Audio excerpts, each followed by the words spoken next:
Hey everybody, Jeremy Markovich here. 2 quick notes before we get going. First, this podcast has a new home. It's now part of the North Carolina Rabbit Hole, which you can find at ncrabbithole.com. There you can check out previous episodes of Away Message. You can find any new episodes that we're putting out. And if you like this podcast, I think, no guarantees, but I think you will like my weekly newsletter. It is about weird North Carolina stuff. Comes out every Thursday. It is free if you want it to be, and you can sign up at ncrabbithole.com. Second, this episode was produced during my time at Our State magazine. Now, I happen to think that most of it still holds up, but some of the promo codes and websites that I mention may no longer work. Okay, here's the show. A few weeks ago, I got the opportunity to make what could be the greatest phone call of my life. Station, this is Jeremy Markovich from Our State magazine. How do you hear me? We have you loud and clear. Good to talk to you today. Good to talk with you, too. I can't thank you both enough for taking time out of your busy schedules up there at the International Space Station to talk with me. And I wanted to ask you both... Back in the spring, I contacted the folks at NASA to see if it would be possible for me to interview one of the astronauts who's currently on the International Space Station. Now, there were 2 reasons for this. One, as has been established before on this podcast, I love space. In fact, I have this app on my phone that sends a push notification whenever the space station passes over our area. And you can ask my wife about this. I have been known to stop whatever I'm doing to run outside and watch a tiny white dot go screaming across the sky above our house. The second thing, one of the women currently on board the space station, she's from North Carolina. Big day. Today, an NC State grad is blasting off into space. This is amazing. There she is right there. NASA chose Christina Koch to be an astronaut in 2013, and she completed her training in 2015. It took about 6 weeks of back and forth before NASA said, okay, you get 10 minutes to interview Christina and her fellow astronaut Ann McLean. When the time comes, we will call you. They don't just, give out the phone number for the International Space Station. So, on a Monday morning, the phone rang, I picked up, and I was patched through to space. And what was the first thing I did with my 10 precious minutes? I asked a dumb, jokey question. I understand if I could scrape together enough money here in the future that I might be able to come up to the International Space Station and join you or your colleagues sometime in the future. So if I were to come up, I'm just wondering kind of what is daily life like up there? Our typical days there is no typical day. I suppose the most typical is that we work about 12 hours a day. And here on the International Space Station, which is a national laboratory, we have hundreds of science experiments going on every day. Well, it sounds like you both are very busy a lot of the time. And I'm wondering just how often do you get the chance to look out the window, whether it be from inside or on a spacewalk, and just look down and just take in what you see? Now, obviously, you can't see this part on the podcast, but right at this moment, Ann, who answered the previous question, lets go of the microphone, and it just, floats over to Christina so she can talk to me. Well, as Ann said, we do have those 12-hour work days. So at the end of the day, we definitely can spend a few minutes unwinding by looking out the window. We have a beautiful, what I call the bay window of Space Station, and we call it the cupola. And in that area, we have kind of a 360-degree view looking down onto the Earth, and we can also see all around to the entire horizon or line around the Earth. Christina, we here in North Carolina were all struck by something that you tweeted back on April 22nd. And it was the first time that you had actually gotten a view of coastal North Carolina. And you said it took your breath away. And as somebody who grew up in Jacksonville, North Carolina, and spent a lot of time in the state during your formative years, what's it like to look down and see the Earth from a place that maybe as a kid you spent a lot of time looking up from? That's exactly right. North Carolina was where I was when the sky inspired me to seek the career path that I'm on right now. And now, interestingly, I look down on the place where I'm from and I find inspiration there. When the coastal area of North Carolina kind of came into focus around the horizon the first time I saw it, it did take my breath away, because suddenly the places I called familiar, the places I had seen on a map a million times picking out where I'm from, the waterways that I would use to find Jacksonville on the map were all there, and they were real. They weren't on a paper map or on a computer screen. They were on the Earth, and that was a very, very poignant moment for me.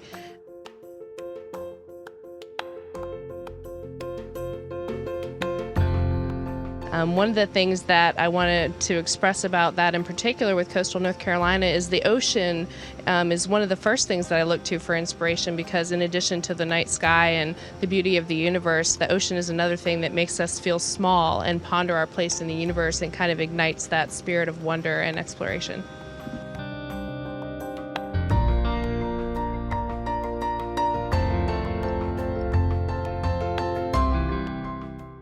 That answer really stuck with me, because I wondered, how does a kid growing up in Jacksonville, North Carolina, make it to the International Space Station? What has to happen in her life? What choices does she make? How much work does it take? Who helps her along the way? How does a kid who grows up looking toward the horizon and dreaming, and lift off, end up going on a voyage that most of us can only dream of? Christina Koch of NASA, the first one through the hatch, being greeted by her crewmates aboard the International Space Station. And so today we have the story of Christina Koch's voyage.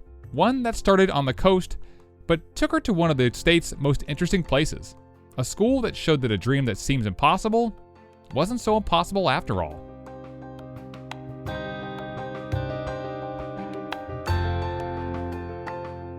From Our State Magazine, this is Away Message, a podcast about what you find in hard-to-find places. I'm Jeremy Markovich. 3, 2, 1, 0. All engine running. Liftoff. North Carolina has a long history with the space program, going all the way back, really, to the beginning. From 1959 until 1975, astronauts were sent to the University of North Carolina as part of their training. The reason? They needed to know how to navigate in space by just using the stars in the sky. And to learn what those stars would look like, they went to the Moorhead Planetarium on the UNC campus. In space, they used what they learned.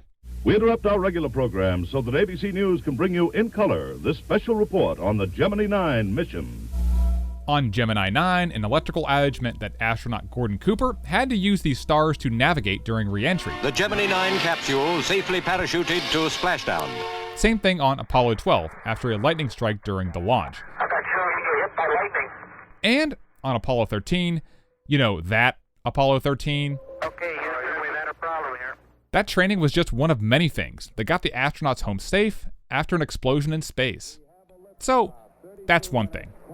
Here's another. Liftoff on Apollo 11. On Apollo 11, you know, the first moon landing, the one that's having its 50th anniversary this week, you probably remember these words from Neil Armstrong. Tranquility Base here. The Eagle has landed. But what you might not know is that the man he's talking to, the man who responds to him on the radio, is a guy born in Charlotte, Charlie Duke. Roger, Tranquility. We copy you on the ground. You got a bunch of guys about to turn blue. We're breathing again. Thanks a lot. Duke himself would later set foot on the moon as an astronaut on Apollo 16. But wait, there's more. Apollo 14 has already had a very big scientific impact. North Carolina is the home to a pair of living moon trees, both sycamores, both grown from seeds that were flown on the command module of Apollo 14. And, last but not least, let's do some drills. What do former Charlotte Hornets Larry Johnson and Muggsy Bogues and current Hornets owner Michael Jordan have in common? They all appeared in the movie Space Jam. Don't forget my North Carolina shorts. Your shorts? From college? But seriously, folks, North Carolina is the birthplace of 9 astronauts. Christina Koch is not technically one of them. She was born in Grand Rapids, Michigan, but moved to Jacksonville, North Carolina at a young age, and considers that to be her hometown. Here she is in an interview from January. Actually, growing up, I was pretty stable. We lived in the same town in North Carolina for many years, and it wasn't until I graduated from college that I started kind of exploring the world a little bit more. That college was North Carolina State University, where she graduated with 2 degrees. Well, I was really passionate about physics and electrical engineering, so that's what I studied. I think everyone should follow sort of what they love, not necessarily what they think, if you want to be an astronaut, not necessarily what you think NASA wants you to study, but definitely what you love, and that's what drew me in. After college, she got a job as an electrical engineer at NASA's Goddard Space Flight Center, but I also had an interest all along in Antarctica. I had posters of Antarctica up on my walls when I was a kid. And after 2 years at NASA, I ended up searching out and getting lucky enough to land a job working at the South Pole for a year. After that, she works on NASA projects, and other jobs take her to Greenland and then Alaska, where in 2011, she hears that NASA is looking for new astronauts. Got together my online application and hit submit. I was 500 miles north of the Arctic Circle at the time, and I thought I would never hear anything back from them. And for a while, she didn't hear much. So she finds a new research job in another remote place, a much warmer place. So much to do in American Samoa. Lots of outdoor adventure. She is the station chief of the observatory there. She surfs, she rock climbs, she does yoga, and in Samoa, she meets her future husband, Bob. And it's there, 2 years after she applied, that she gets what she assumes is a rejection call from NASA. As soon as the person started talking, I immediately launched into my speech of thank you for the time, it's been a great honor. And they actually had to stop me, and she said, wait, no, I'm calling to tell you I want you to join our team here in Houston.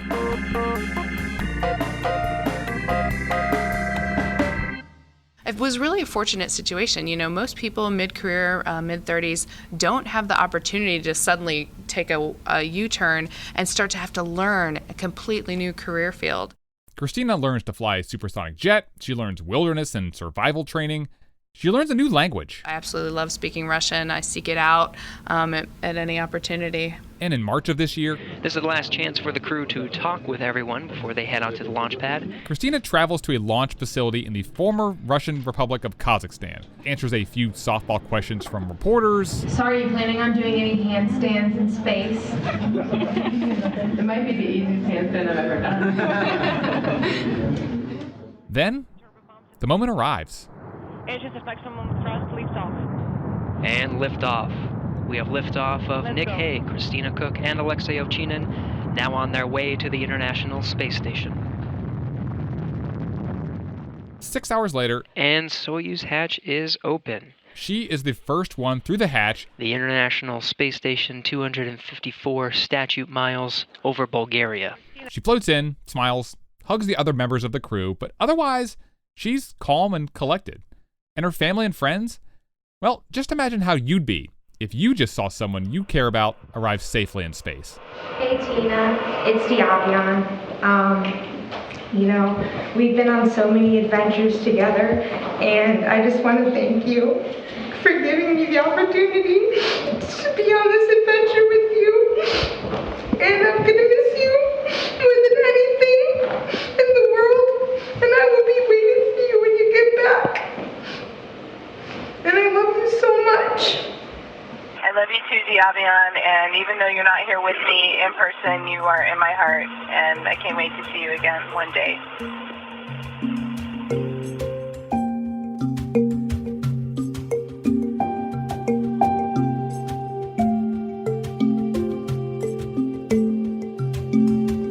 Christina is expected to stay on the International Space Station for almost a year, which will give her the record for the longest ever space flight by a woman. The work she's doing up there will help NASA plan a future mission to Mars, but there is something missing from her story.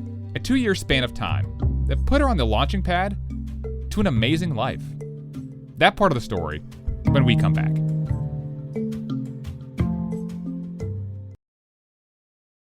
This is Away Message. I'm Jeremy Markovich. Now, so far I have been talking about Christina Koch, a woman from North Carolina who became an astronaut. And to understand a little more about how she got there, I talked to another woman who's obsessed with space, Myra Halpin. When people say, why do you want to become an astronaut? What was the reason that you gave? I would love to see the Earth from space. Every astronaut that I have had the pleasure of talking with, when you ask them to describe looking back at the Earth, it's really difficult for them. And it's an emotional experience to see the oneness of this little blue marble. Myra is a retired teacher, but back in the day, she did more than just teach students about space. She tried to go there. When did you apply to be an astronaut? 1985, the Challenger application when I was teaching in South Carolina. And I was one of the applicants for the Teacher in Space project. I was in the top 100. And I did some work with NASA, and so as a result of that, I've had a lot of unique opportunities. Then they had another opportunity in 2005. I applied again. I was getting older. I failed the physical because I have a problem with the knee. So I have a good excuse for failing, right?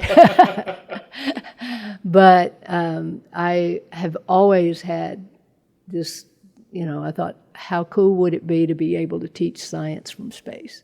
For the better part of 3 decades, she taught at the North Carolina School of Science and Mathematics in Durham, a place that looks like an old hospital because it was an old hospital. So you say there's people here in Durham that were like, oh yeah, I was born there, like at the school. Oh yes.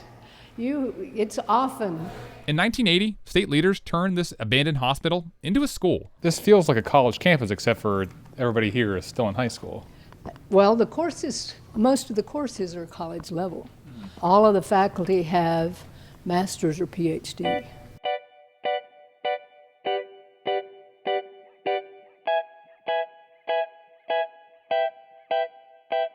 It's a place meant for some of the best and brightest high school juniors and seniors from all around North Carolina.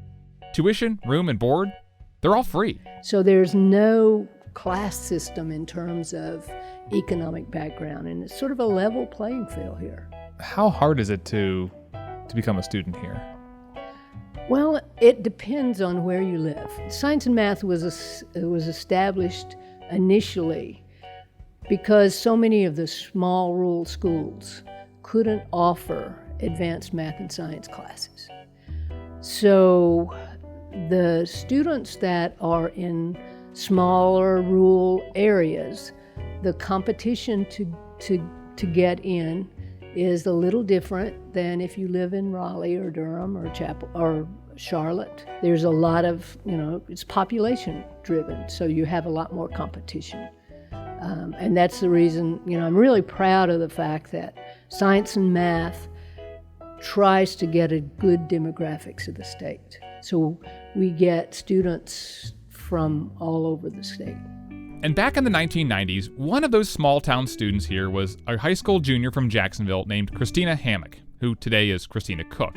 In interview after interview, she keeps on bringing up her time at the school as this really important turning point in her life. I think having amazing educational opportunities such as the North Carolina School of Science and Math, which allows you to focus in areas, technical areas.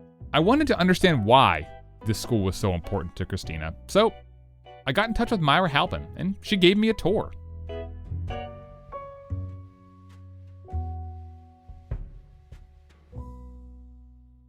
Let's see if it still works.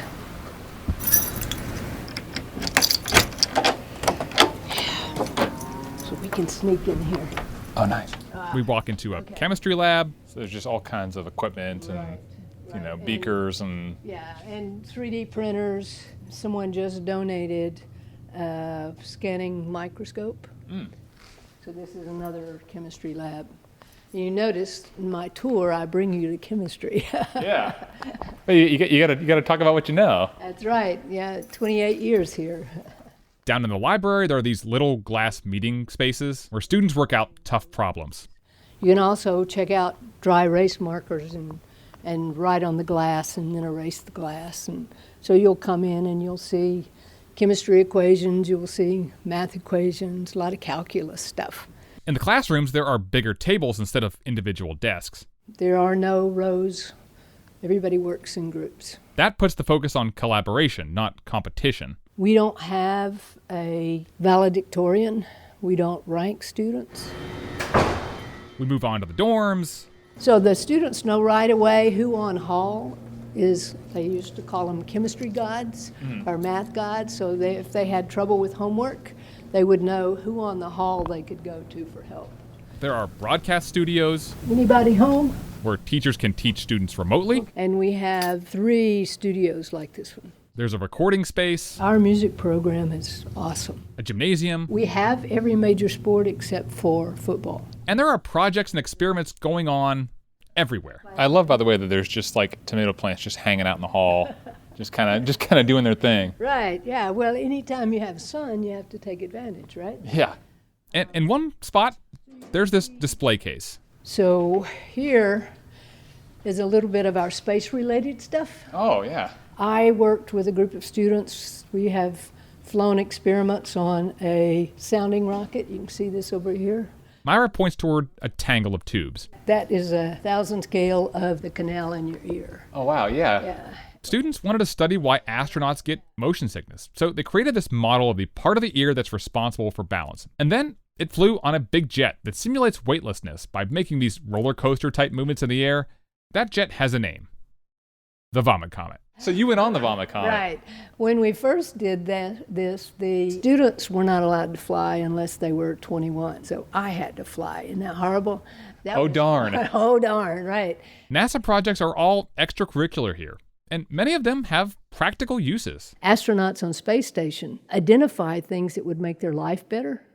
And so the students get a list of things. Like a couple of years ago, one of the projects was, we need a better toilet paper dispenser. You know, you don't think about, well, what happens if the toilet paper just all unrolls? You know, there's no G, you know, there's no gravity. And so simple things like that we take for granted are things that it causes the student to really think about a problem in a different way. And that's sort of how Christine got involved here. I didn't teach Christina, but I had a after-school NASA project.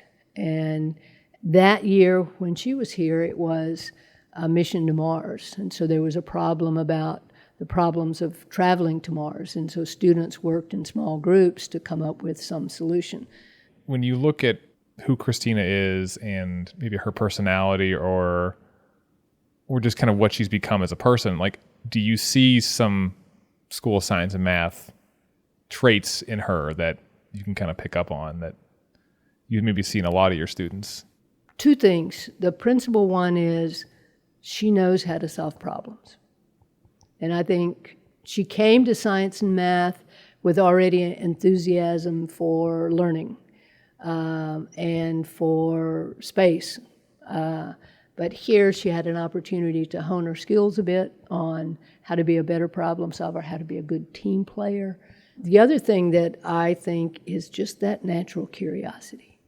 And it's okay to learn. It's okay to ask questions in class. It's okay to enjoy science and math. With Christina, I think if you look at, and I've watched her on the NASA channel.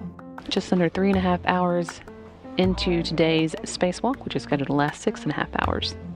And you see her solving problems. You see, and she always has a smile on her face. She's having fun. And while he's setting up, I'm actually ended up in a really good position for H1 on Delta, if you want me to put that in work. You know, and so, you know, I tell students, if you're not having fun, you're doing something wrong. And Christina, one of the, I know you went on from Jacksonville, North Carolina, and went on to Durham. You spent some time at the North Carolina School of Science and Mathematics, and then graduated from North Carolina State University. And I'm wondering how those things led you to the path that you are now on today. Moving on to Durham, I basically had kind of the wider world opened up for me. It was a very challenging environment at that school, and I recognized that if I stepped up to those challenges that I could be successful, and that the harder I worked, the more rewarding the gains were. So that was an exciting period. And then moving on to North Carolina State was just a place where I found so many different ways to explore. I think most importantly, no one ever discouraged the girl from North Carolina that had a dream to become an astronaut, and I think that was the most important thing. How the stars seem to call Carolina to a little girl. Say, try and forgive me when you're big and tall. Say you were world record for sticking around long. Dream big, they said, and that's just what she did.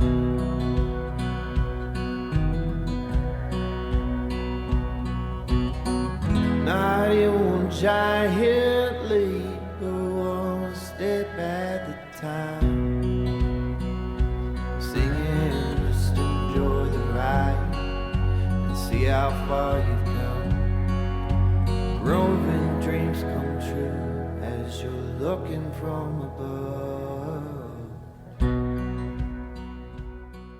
Away Message is a production of Our State Magazine, an employee-owned company that's been celebrating North Carolina for more than 85 years. You can get $5 off a year's subscription to the magazine. Just head over to ourstate.com, click on subscribe, and use the promo code AWAY to get $5 off a year's subscription. It is our thank you for listening to the show. This episode was produced by me and James Michkowski. Elizabeth Hudson is our editor-in-chief. Our closing song was written specifically for this episode by Bo James of Greensboro. Dream big, they said, and that's just what she did. Special thanks this week to the folks at NASA TV for making our interview with Christina Koch and Ann McLean possible. If you would like to watch a video of that entire interview, we have put the whole thing online at our website, away.ourstate.com. Other interview audio with Christina comes from NASA's very own podcast entitled Houston, We Have a Podcast. Love that name. And one last thing. The North Carolina School of Science and Mathematics has a mascot, and it's fantastic. Fighting unicorns are, you look on our sports team, it's kind of interesting to see how they've drawn a fighting unicorn. Yeah, what is a fighting unicorn? I don't know what. I mean, I've never seen a unicorn, so I don't know how they fight. So. Well, I think there's just the head of a unicorn that has a stern face, I guess. We'll be back with another episode of Away Message really soon. I'm Jeremy Markovich. Thanks for listening.